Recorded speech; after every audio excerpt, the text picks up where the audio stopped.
البدع والأهواء، أهل البدع العقائدية وأهل البدع السياسية. أنا أقول بيننا وبينكم السلف، بيننا وبينكم الكتب، كان فيقول البدع بيننا وبينكم. بسم الله الرحمن الرحيم.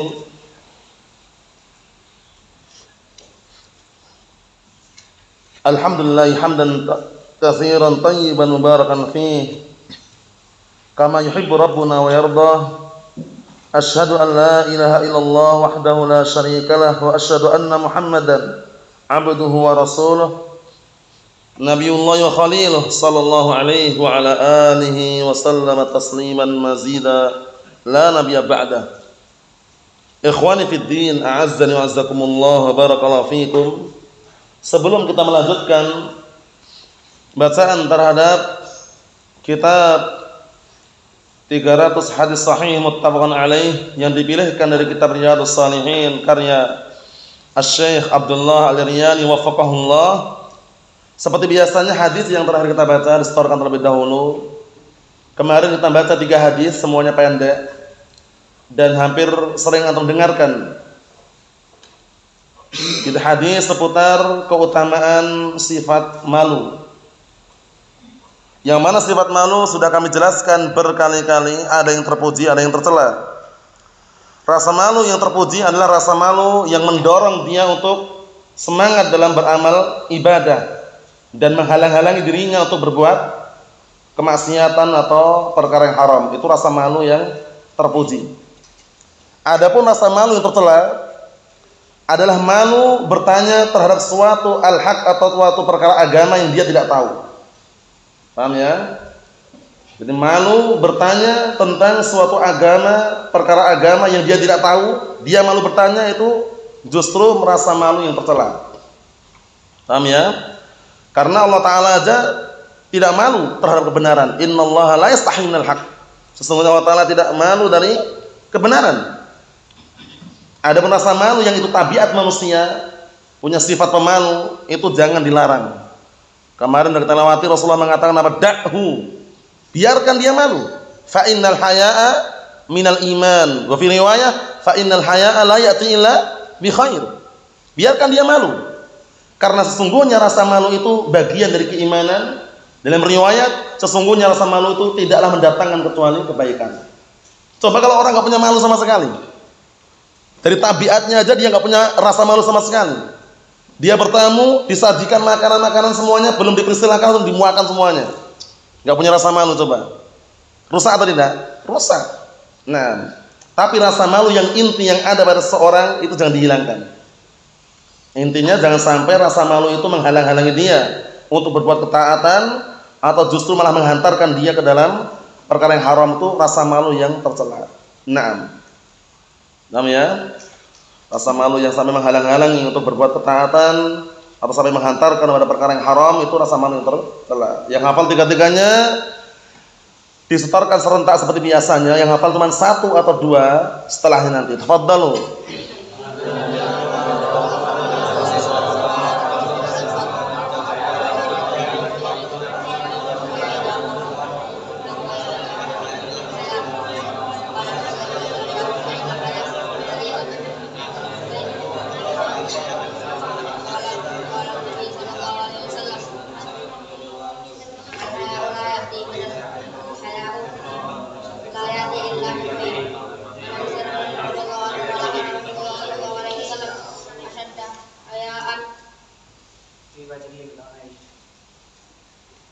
Min al-adra min al-adrai fi fiqhiha fa idza ra'a syai'an yakrahu arafnahu wajhi fi wajhi. Naam, ahsantum barakallahu fiik, a'anakumullah. Antum hafal? Tafadhal, bismillah.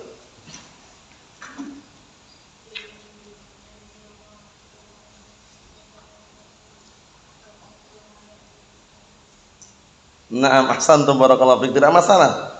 Menghafal dibiasakan hatta walaupun pendek tidak masalah. Karena lisan kita lisan orang apa? Orang ajam, butuh kebiasaan dan membiasakan diri untuk mengucapkan Arab. Karena bahasa Arab ini harus dilatih. Kalau kita orang ajam kemudian nggak sering atau nggak pernah mengucapkan atau nggak pernah baca Arab, itu kadang ketika mengucapkan terpeleset atau keseleo, paham ya? Seperti itu. Tapi kalau terbiasa menghafal pendek kita hafal, dibiasakan mengucapkan ucapan Arab, itu nanti lisan ini lemas sehingga mudah untuk melantunkan bahasa Arab. Kita lanjutkan, disimak baik-baik barakallahu fiik. Disimak ya nanti artinya biar antum tahu dan mudah untuk menghafalnya. Qala al-muallifu afhamahullah, babul wafa'i bil ahdi. Babul wafa'i bil ahdi wa inzazil wa'di. Bab menunaikan janji dan melaksanakan janji. Wafa menunaikan, injaz melaksanakan. Ahad sama wa'ad mirip artinya.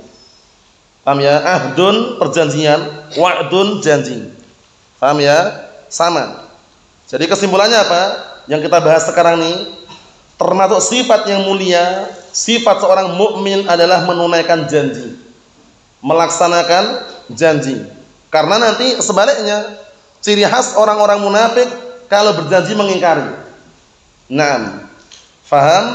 Tapi orang-orang mukmin, orang-orang yang beriman, naam qaulan wa amalan wa i'tiqadan, ucapan, keyakinan dan juga amalannya, itu mereka apa?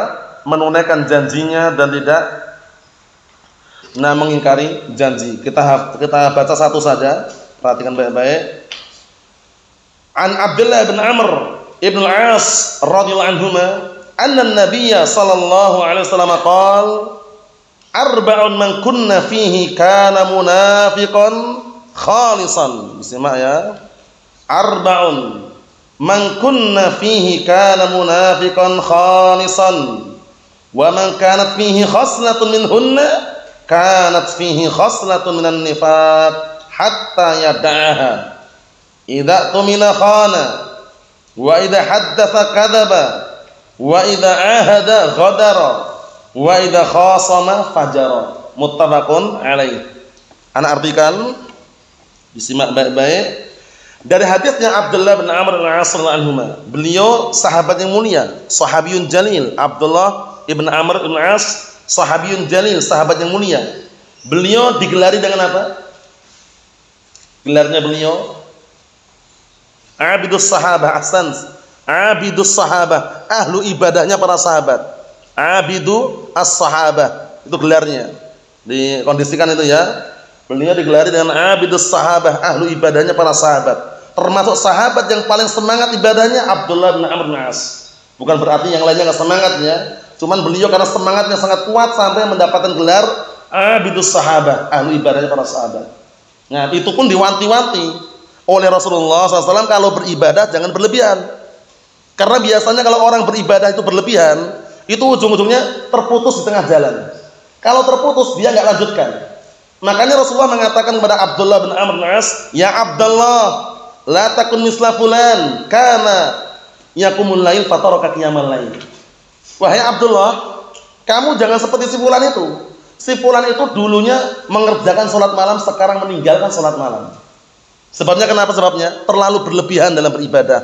Itu haram hukumnya. Paham ya?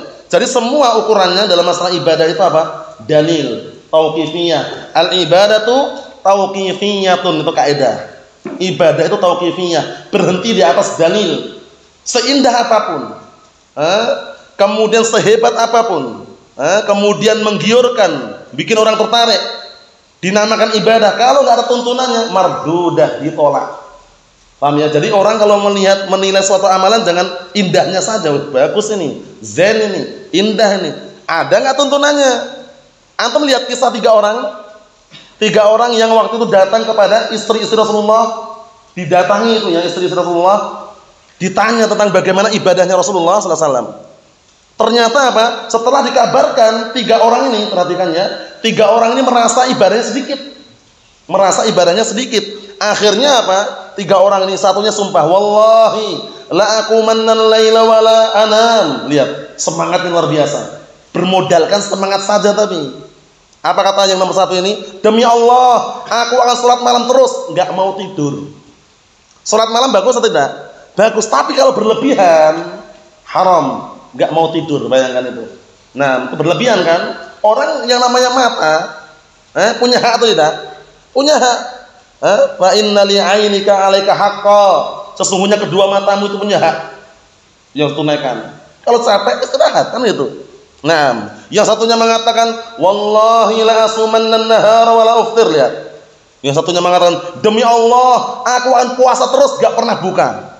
Puasa sunnah bagus atau tidak? Bagus, tapi kalau berlebihan tanpa disandarkan pada dalil haram, lihat. Puasa terus gak mau buka, bayangkan. Semangat ibadahnya. Tapi apa? Tanpa bermodalkan dalil, cuman melihat indahnya ibadah saja, lihat indahnya amalan saja, tapi nggak menilai apakah yang dia maksud ibadah itu dengan dalil tidak. Yang ketiga, wallahi la atazawwajun nisa. Demi Allah, aku akan sibuk ibadah, nggak mau nikah. Yang ketiga, sibuk ibadah bagus atau tidak? Bagus. Tapi kalau nggak mau nikah, nggak mau menikah dia, nggak mau menikahi wanita, sibuk ibadah, fokus dalam ibadah. Bagus, tapi kalau berlebihan haram. Akhirnya kabar ini sampai ke telinga siapa?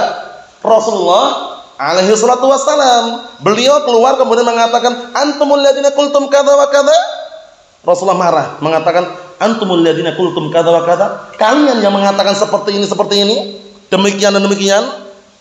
Setelah itu apa kata Rasulullah SAW? Wallahi inni la akhsyakum la wa atqakum la. Artinya demi Allah, sungguh aku adalah orang yang paling takut kepada Allah Ta'ala dan paling bertakwa kepada Allah Ta'ala. Walakinni asum wa uftir, akum wa anam wa atazawajun nisa. Lihat ini. Tapi aku, kata Rasulullah, aku puasa dan buka. Lihat, Rasulullah puasa dan buka itu loh. Dan aku juga sholat malam, tidur juga. Beliau, padahal Rasulullah SAW, lihat itu. Dan aku juga menikahi wanita. Di akhir hadis apa kata Rasulullah SAW? Man raghiba an sunnati falaysa minni. Barang siapa yang benci terhadap sunnahku, maka dia bukan termasuk golonganku. Lihat, kalau orang mau beramal suatu amalan, jangan bermodalkan semangat saja. Cocokkan amalan itu ada nggak dalilnya, ada nggak syariatnya, ada nggak para salaf melakukannya gitu loh. Jangan bermodalkan, ini bagus, ini zen, ini luar biasa, istimewa ini. Kalau kita lakukan nanti akan demikian. Ukurlah dengan dalil. Kan kita sudah dibekali 2 barometer kan. Barometer ini jangan sampai hilang dari kita. Barometer yang pertama, barometer ukuran amalan zahir. Yang kedua, barometer untuk mengukur amalan batin. Untuk amalan batin apa dalilnya? Innamal a'malu binniyat. Ikhlas gak dia beramal? Untuk amalan zahir apa barometernya? Man 'amila amalan laisa 'alaihi amruna fahuwa raddun. Barang siapa yang beramal suatu amalan yang tidak ada tuntunannya dari kami, maka amalan tersebut apa? Tertolak. Paham ya? Jadi penting ya, hadis yang Anda bacakan tadi sangat luar biasa. Untuk menilai bahwasanya suatu amalan bukan dinilai dari indahnya semangatnya orang beramal, tapi dinilai dari cocok enggak dengan sunnah Rasulullah SAW. Paham ya? Walaupun dia Masya Allah sholatnya subhanallah, enggak tidur semalaman ya, sholat terus. Bagus, sholat malam itu bagus. Tapi kalau berlebihan apa hukumnya? Haram. Bahkan amalan yang paling Allah Ta'ala cintai amalannya bagaimana? Sedikit tapi continue. Sebagaimana hadisnya Aisyah ummul mukminin muttafaqun alaih. Apa kata Rasulullah alaihi salatu wassalam? Ahabul a'mal ilallahi azza wa jalla ma dawama alaihi sahibuha wa in qalla. Amalan yang paling Allah Ta'ala cintai di hadapan Allah Ta'ala adalah amalan yang pelakunya itu continue walaupun sedikit. Antum sholat malam walaupun 3 rakaat, tahajud ditutup dengan witir 3 rakaat, witir 3-3-nya atau witir 1 rakaat, bagus daripada cuman malam itu 11 rakaat berikutnya nggak sholat lagi. Jadi pahami? Seperti itu. Intinya yang diinginkannya continue, istimrar dalam suatu ibadah walaupun sedikit. Nah, kita lanjutkan ke faedah selingan ya. Anna Nabiyya sallallahu alaihi wasallam qaal, bahwasanya Rasulullah alaihi wasallam berkata, arba'un man kunna fihi kana munafiqan khalisan. 4 karakter, 4 tabiat, 4 sifat yang apabila orang itu ada di dalamnya 4 sifat ini, maka dia murni munafik. Munafiqan khalisan, murni dia itu munafik. Kalau apa? Kalau ada padanya 4 tabiat ini, 4 kebiasaan ini. Perhatikan, 4 tabiat ini, 4 kebiasaan ini kalau ada pada seorang, maka orang tersebut murni munafik waliyadzubillah. Tapi munafik apa yang kita lewati? Nifak apa namanya? Nifak i'tiqadi atau amali? Amali. Paham? Karena kalau nifaknya amali nggak bisa kita kafirkan. Nifak i'tiqadi kafir. Tempatnya mana? Tempatnya di neraka yang paling bawah, itu nifak i'tiqadi. Tapi nifak amali seperti ini pun kita peringatkan jangan. Karena biasanya menghantarkan ujung-ujungnya pada nifak amali, awal mulanya, nanti di ujung-ujungnya menjadi nifak apa? I'tiqadi. Kita lihat pertama atau sambungannya, wa man kanat fihi khoslatun minhunna, dan barang siapa yang ada pada dirinya satu karakter, satu tabiat saja dari 4 tabiat tadi itu, kanat fihi khoslatun min nifaq hatta yada'aha. Diperhatikan, maka ada pada orang tersebut satu tabiat, satu karakter kemunafikan sampai dia meninggalkannya. Paham? Nah, walaupun 4-4-nya tidak 4-4-nya salah satu saja, itu sudah ada apa? Tabiat kebiasaan kemunafikan pada dirinya. Apa 4 tersebut? Simak. Khoslah itu adalah tabiat kebiasaan atau sifat atau karakter. Paham ya? Jadi kalau dia terbiasa, kebiasaannya bohong, kebiasaannya berjanji mengingkari, nah itu kita lihat di sini. Sampai kapan itu hilang? Sampai yada'aha, sampai dia meninggalkannya. 1. Idza tumina khan, jika dipercaya berkhianat. Hati-hati ini. Diamanahi, dipercaya berkhianat. Disuruh bawa dana, disalurkan ke pondok pesantren misalkan, disalurkan ke masjid misalkan, dikorupsi sama dia. Itu hati-hati barakallahu fiik. Dananya 100 juta, yang sampai ke masjid, sampai ke pondok cuma 50 juta. Yang 50 diberikan apa? Dikorupsi, dibelikan karimun bekas. Mobil karimun bekas. Allahul musta'an. Jangan. Orang kalau amanah barakallahu fiik itu akan terangkat derajatnya, tapi kalau tidak amanah, dipercaya malah berkhianat. Lihat ini, termasuk ciri khas orang munafik, nifak amali. Idza tumina khan, jika dipercaya berkhianat. Itu hati-hati. Paham ya? Karena apa? Karena para ulama pun menyebutkan sesuatu yang dipercayakan, yang diamanahkan, yang paling berat diantaranya harta. Harta paling berat barakallahu fi. Kalau memang antum atau kita taruhlah nggak mampu untuk menahan, nggak mampu untuk menyalurkan kepada yang berhak, ahsan dioper kepada yang lainnya. Karena amanah ini berat loh ya. Coba lihat kisahnya dalam akhir surat apa? Akhir surat apa itu Hasan? Al-Ahzab. Lihat tentang amanah. Awal mulanya dulu amanah mau dibebankan kepada siapa? Bumi, langit, gunung. Itu makhluk yang besar semua. Bumi yang luas, gunung kan besar, langit subhanallah. Mereka semuanya enggan untuk memikulnya karena berat amanah itu. Akhirnya siapa yang ngambil? Manusia. Hati-hati. Nah, makanya di situ kita harus waspada. Jangan sampai bermudah-mudahan siap untuk mengemban amanah tapi dia tidak amanah. Apa kata Allah Ta'ala dalam akhir surah Al-Ahzab tersebut? Apa ayatnya, Hasan?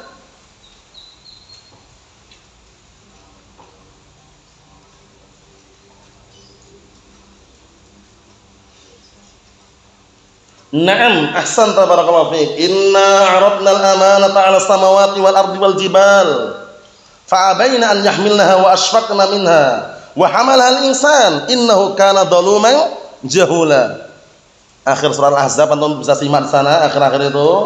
Allah Ta'ala mengatakan sesungguhnya kami sodorkan, kami tawarkan amanah kepada langit, bumi, gunung, makhluk yang besar atau kecil itu. Besar. Akhirnya apa responnya mereka? Fa'abaina, mereka enggan untuk memikulnya dan merasa keberatan. Akhirnya siapa yang mengambil? Wa hamalhal insan, manusia yang mengambilnya. Padahal manusia apa kata Allah Ta'ala? Seringnya innahu kana zaluman jahula. Seringnya manusia itu berbuat kedzaliman dan kebanyakannya itu bodoh. Makanya kita sebagai seorang mukmin, terkhususkan sunni salafi, poin yang terpenting ini jangan sampai lupa. Kalau dipercaya jangan berkhianat. Diamanahi, salurkan kepada yang barakallahu fiik, diamanahkan tadi itu. Salurkan. Innallaha, apa ayatnya itu? Innallaha apa Hasan? Ayatnya apa itu? Untuk menyalurkan amanah kepada ahlinya. Innallaha ya'murukum an tu'addul amanati ila ahliha. Ayatnya gitu ya? Ayatnya gitu enggak ayatnya? Artinya apa? Sesungguhnya Allah Ta'ala merintahkan kalian untuk menyalurkan amanah kepada ahlinya. Paham ya? Nah, jadi Allah Ta'ala memerintahkan agar apa? Agar kita itu ada itu menyalurkan amanah kepada ahlinya, kepada pemiliknya. Faham ya? Amanahnya untuk si fulan, kasihkan si fulan. Amanahnya untuk orang fuqara masakin, salurkan kepada yang berhak untuk mendapatkannya. Ini poin pertama, amanah. Ini termasuk ciri khas orang munafik. Nah, barakallahu fiik, jika dipercaya berkhianat. Paham ya? Nah, barakallahu fiik, seperti itu. Yang kedua, wa idza haddatsa kadzaba, apabila berkata dusta. Ini hati-hati. Walaupun awal mulai canda, ngobrol, sendaguro, janganlah pernah bohong ketika bercanda. Karena termasuk bentuk barakallahu fiik, suatu perhatikan kebiasaan atau karakter yang jelek adalah apa? Ketika ngobrol canda itu dengan candaan yang bohong, biar yang lainnya tertawa, itu enggak boleh. Paham ya? Canda boleh tapi jangan bohong. Coba lihat candanya Rasulullah, bagaimana candanya. Beliau enggak bohong, canda pernah. Bahkan sampai membuat seorang wanita tua menangis, tapi canda. Tapi candanya enggak bohong. Apa kata Rasulullah alaihi salatu wassalam? La yadkhulul jannatal ajuz. Perempuan tua itu enggak masuk surga. Nangis langsung. Karena merasa gimana ini? Kan perempuan tua enggak ada yang masuk surga katanya. Akhirnya setelah itu Rasul tanya lagi, "Kenapa engkau menangis?" "Ya Rasulullah, wahai Rasulullah, engkau mengatakan tidak ada perempuan tua masuk surga?" Kata Rasulullah, "Benar, memang enggak ada. Di surga semuanya yang tua jadi muda," gitu loh. Paham ya? Kemudian Allah Ta'ala, kemudian beliau membacakan perkataan Allah Ta'ala apa? "Wa ja'alnahunna abkara." Kami jadikan mereka para wanita di dunia menjadi gadis semuanya. Muda semuanya. Enggak ada perempuan tua di surga. Paham ya? Semuanya gadis usia sebaya. Perempuan tua enggak ada. Lah kalau di dunia tua, itu dunia. Paham ya? Itu dunia. Mungkin antum misalkan punya ibu, punya saudari, atau suatu ketika punya istri kok nanti tua. Nanti kalau dia salehah, mukminah, penduduk surga, semuanya jadi muda semuanya. Laki-laki perempuan muda, usia sebaya semuanya. Perempuan tua enggak ada, janda aja enggak ada. Paham ya? Semuanya gadis. Subhanallah. Ini sekedar apa? Selingan bahwasanya na'am barakallahu fiik, termasuk ciri khas orang munafik kalau berkata dusta. Canda pun upayakan jangan dusta. Canda dengan canda yang jujur, yang benar, bagus. Adapun kalau dia canda dengan dusta kemudian membuat yang lain tertawa, haram hukumnya. Mafhum? Nah, itu diperhatikan. Kemudian kedustaan ini juga apa? Yang bisa menghantarkan pelakunya ke dalam neraka. Hati-hati. Makanya Rasulullah SAW mengatakan, "Iyyakumul kadziba, fa innal kadhiba yahdi ilal fujur, wa innal fujura yahdi ilan nar." Hati-hati kalian terhadap kedustaan. Karena kedustaan bisa menghantarkan ke dalam apa? Kejahatan, dan kejahatan menghantarkan ke dalam api neraka waliyadzubillah. Paham ya? Kemudian kedustaan orangnya biasanya kalau dusta itu enggak tenang pikirannya, enggak tentram hatinya, bimbang dia. Jangan-jangan ini ketahuan. Jangan-jangan nanti terbongkar kedoknya. Kalau dusta kayak gitu. Tapi kalau jujur bagaimana kata Rasulullah alaihi wasallam? Inna tuma'ninata apa? Atau inna sidqa tuma'ninah wal kadhiba ribah. Inna sidqa tuma'ninatun wal kadhiba ribatun. Sesungguhnya kejujuran itu sumber ketenangan. Orang jujur tenang, jual beli, online, offline, bisnis. Kalau jujur tenang. Untungnya dikit gak masalah tapi jujur. Paham ya? Kemudian yang dusta bagaimana? Dusta, bohong. Bohong itu barakallahu fiik, itu akibatnya jelek, bimbang, ragu. Bimbang, ragu. Al-kadziba ribah. Kedustaan itu apa? Sumber kegoncangan, keraguan. Orang kalau bohong itu ragu, enggak tenang pikirannya. Karena dia terpikir terus, jangan-jangan ketahuan, jangan-jangan terbongkar kedoknya, jangan-jangan, nah seperti itu. Makanya dalam semua aspek kehidupan kita, keseharian, barakallahu fiik, jujur nomor 1. Coba lihat karakter kejujuran itu, barakallahu fiik, itu punya perhiasan yang perhiasan ini dihasadi. Rasa apa barakallahu fiik?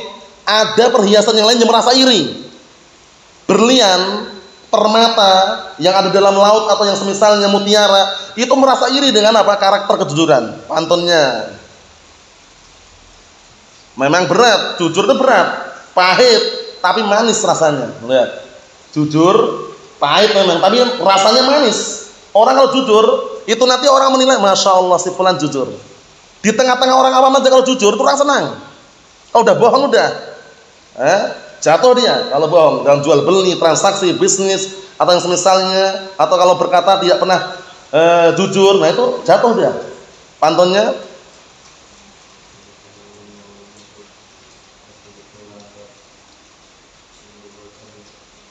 apa? Ya. Naam, itu pantunnya dihafalkan, sudah kita lewati berkali-kali. As-sidqu hulwun wa huwal murru. Wasidqu la yatrukul hurru. Jauharus sidqil hazinah. Yahsuduhal yaqut wa durru. Bagus kan pantunnya?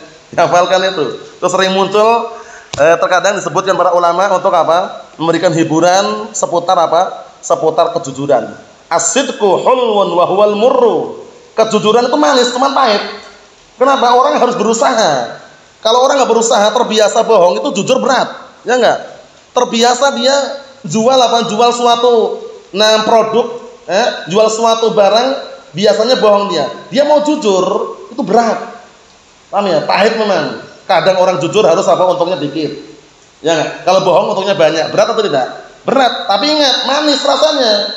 Kenapa? Karena kejujuran sumber atau jalan menuju surga.